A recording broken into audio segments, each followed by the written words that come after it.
వంగవీటి రాధ ఈ పేరుకి పెద్దగా పరిచయం అవసరం లేనటువంటి వ్యక్తి. వైఎస్ఆర్ కాంగ్రెస్ పార్టీలో కొనసాగి చివరికి 2019 ఎన్నికల్లో టీడీపీలోకి వచ్చాడు. అనూహ్యంగా 2019లో వైఎస్ఆర్ కాంగ్రెస్ పార్టీ అధికారంలోకి వచ్చింది. అక్కడే కొనసాగి ఉండుంటే ఏ ఎమ్మెల్సీనో వచ్చేటువంటి అవకాశం ఉండేది. దురదృష్టవశాత్తు అది కోల్పోయాడు. ప్రతిపక్షంలో ఉండిపోయాడు. మరలా అదే కంటిన్యూ చేస్తూ సేమ్ టీడీపీ పార్టీలోనే కొనసాగుతూ వచ్చాడు. కూటమి అధికారంలోకి వచ్చింది. సో ఆయనకి ఎమ్మెల్యే టికెట్ అయితే ఇవ్వలేదు. సో ఓవరాల్గా ఆయనకి ఎమ్మెల్సీ ఇస్తారని చెప్పి ఆయన అభిమానులు, రాధా రంగా మిత్రమండలి అందరూ కూడా భావించారు. సో ఇప్పటి వరకు రాధాకి ఎటువంటి పదవి కూడా ఇవ్వలేదు. ఆయనకు సంబంధించి ఎమ్మెల్సీ ఇస్తారు అని చెప్పి పలు సందర్భాల్లో వార్తలు వచ్చినప్పటికీ కూడా అటువంటివి టీడీపీ ఎక్కడా కూడా దాటిని పట్టించుకున్నట్లుగా కూడా కనిపించలే. ఇటీవల గవర్నర్ కోటాలో ఖాళీ అయినటువంటి 2 స్థానాలకు కూడా వర్లరామయ్య గారికి, అలాగే అంగన్వాడీలకు సంబంధించినటువంటి రమాదేవి గారికి ఇవ్వటం జరిగింది. సో జనరల్గా ఇలాంటి ఈక్వేషన్స్లో సాటిస్ఫై చేయటంలో చంద్రబాబు నాయుడు గారిని మించిన వాళ్ళు ఉండరు అనేది పెద్ద అతిశయోక్తి ఏం కాదు. ఇలాంటి నామినేటెడ్ పదవుల పంపకాల్లో ఆయన అన్ని రకాల ఈక్వేషన్స్ని కూడా చాలా బ్యాలెన్స్డ్గా క్యాలిక్యులేట్ చేసి మరీ ఇస్తాడు. ఏ సామాజిక వర్గానికి ఇవ్వాలి, దానివల్ల ఎక్కడ ఉపయోగపడుతుంది, మహిళలకు ఇవ్వాలా లేదంటే ఏ ఏ రిజర్వేషన్లో ఉన్న వాళ్ళకి ఇవ్వాలి, ఎక్కడ ఇవ్వాలి, ఏమి ఇవ్వాలి, ఏంటి, ఎవ్రీథింగ్ తెలుసు. అయితే మరి రాధాని ఎందుకు పక్కన పెడుతున్నారు?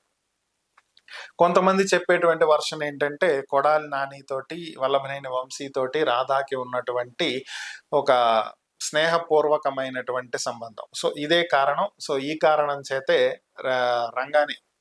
రాధాని పక్కన పెట్టేస్తున్నారు. సో వాళ్ళిద్దరూ పార్టీ నుంచి వెళ్ళిపోయి నోటికొచ్చినట్టల్లా మాట్లాడారు కదా, సో అది కారణం. సో వాళ్ళు మాట్లాడిన దానికి వాళ్ళనే ఈ రోజు వరకు ఏం చర్యలు తీసుకోవాలి. కొడాలి నాని ఎన్ని మాట్లాడారు, ఏమన్నా చేశారా? నథింగ్, ఏం లేదు.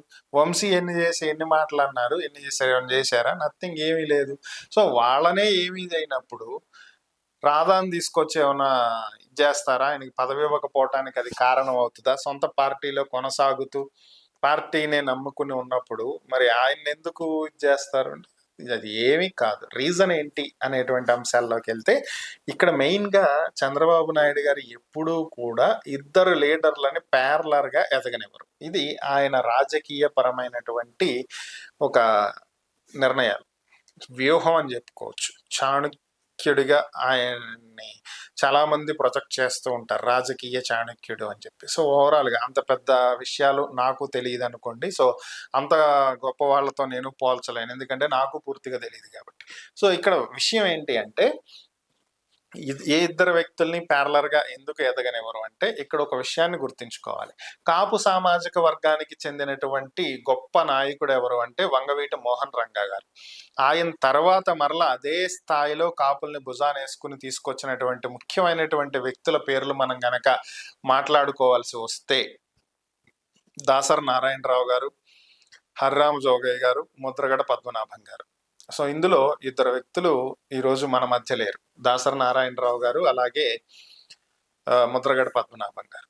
సో హరిరామ జోగయ్య గారు ఉన్నా కానీ ఆయన యాక్టివ్గా లేరు. మరలా రంగా గారి తరువాత ఆ స్థాయిలో కాపు సామాజిక వర్గానికి ఒక నాయకుడిగా నడవగలిగేటువంటి సత్తా ఉన్నటువంటి వ్యక్తి వంగవీటి రాధ. అయితే రాధాని గనక ప్రొజెక్ట్ చేస్తే అదే కాపు సామాజిక వర్గానికి చెందినటువంటి మరొక ముఖ్య నేతకు అన్యాయం జరిగింది. అది ఎవరు అంటే గతంలో రంగా గారి స్థానాన్ని చిరంజీవి రీప్లేస్ చేస్తాడని చెప్పి అందరూ భావించినప్పటికీ కూడా చిరంజీవి పార్టీ పెట్టి తర్వాత తీసుకెళ్లి కాంగ్రెస్లో కలిపేయటం, అక్కడతో అందరి ఆశలు అడియాశలు అయిపోయినాయి. ఆ తర్వాత ఇప్పుడు పవన్ కళ్యాణ్ పార్టీ పెట్టి తెర మీదకి వచ్చిన తర్వాత పవన్ కళ్యాణ్కు ఉన్నటువంటి సినిమా ఇమేజ్ కావచ్చు, గ్లామరస్ ఇమేజ్ కావచ్చు, ఆయనకున్నటువంటి ఫాలోవర్స్ కావచ్చు, సో దీంతో ఆయనే నెక్స్ట్ కాపు సామాజిక వర్గానికి ఒక నాయకుడిగా నిలబడగలిగేటువంటి అవకాశం ఉంది, ఆయన్నే ముందుకు తీసుకువెళ్ళాలి అని చెప్పి కాపు సామాజిక వర్గానికి చెందినటువంటి వాళ్ళంతా కూడా భావిస్తున్నటువంటి పరిస్థితి. ఆల్రెడీ పవన్ కళ్యాణ్ కూటమిలో ఒక ముఖ్యమైనటువంటి భాగంగా, ఒక భాగస్వామిగా ఉన్నటువంటి నేపథ్యంలో అదే సామాజిక వర్గానికి చెంది అదే స్థాయిలో మరలా ఒక చరిష్మాని, ఒక లీడర్‌షిప్‌ని బిల్డ్ చేయగలిగేటువంటి వ్యక్తి రాధాని గనక ఎంకరేజ్ చేసి ఏ ఎమ్మెల్సీనో ఏదైనా గాని ఇచ్చినట్లయితే, ఒకే సామాజిక వర్గంలో ఇద్దరి నేతలని ప్యారలర్‌గా ఎదిగేటువంటి అవకాశాన్ని చంద్రబాబు గారు కల్పించినట్లవుతది. ఇది రేపు పొద్దున పెద్ద వివాదాలకు దారితీయొచ్చు. ఎందుకని అంటే, రేపు కూటమి విడిపోవటంలో ఇదే ముఖ్య పాత్ర పోషించేటువంటి అవకాశం ఉంది. పవన్ కళ్యాణ్ కూటమి నుంచి విడిపోవటానికి అవకాశం వస్తుంది. సో, దాంతో 2గా చీలిపోయేటువంటి అవకాశం కనిపిస్తుంది. సో, అందుకే ఇటువంటి పరిస్థితుల్ని దృష్టిలో ఉంచుకునే ఇప్పుడు పవన్ కళ్యాణ్‌కి రూట్ క్లియర్‌గా ఉండాలి కాబట్టి కూటమి నేతల్లో కూటమి ధర్మాన్ని పాటిస్తున్నాము అని చెప్పి చెప్పుకుంటూనే మరొక పక్క కూటమి విడిపోకుండా ఉండటానికి పవన్ కళ్యాణ్కి మరొక ప్యారలర్గా ఇంకో నేతను బిల్డ్ చెయ్యట్లేదు అని చెప్పి కాపు సామాజిక వర్గానికి చూపించడానికి రాధాని పక్కన పెడుతున్నారు తప్ప మరొకటి కాదు. భవిష్యత్తులో ఏమైనా ఇస్తారేమో, ఇవ్వచ్చేమో ఒక ఎమ్మెల్సీ కానీ ఏదన్నా కానీ. దీని మీద మీ అభిప్రాయం చెప్పండి.